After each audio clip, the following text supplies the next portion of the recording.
আপনার কোনো দোষ নেই। আপনি আমাকে অনেকবার বলতে চেয়েছেন, আমি ইচ্ছে করে শুনিনি।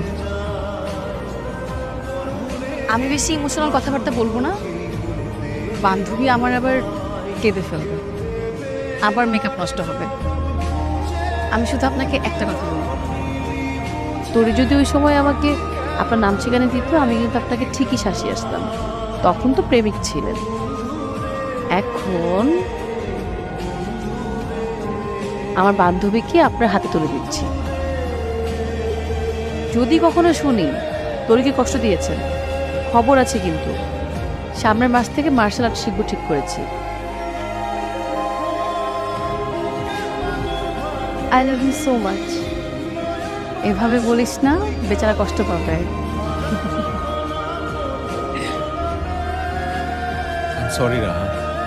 এটা বলে তো পার পাওয়া যাবে না, মাঝে মাঝে আমাকে স্ট্যান্ড আপ কমেডি দেখতে নিয়ে যেতে হবে। যেতে দিবি? যখন খুশি নিয়ে যাস।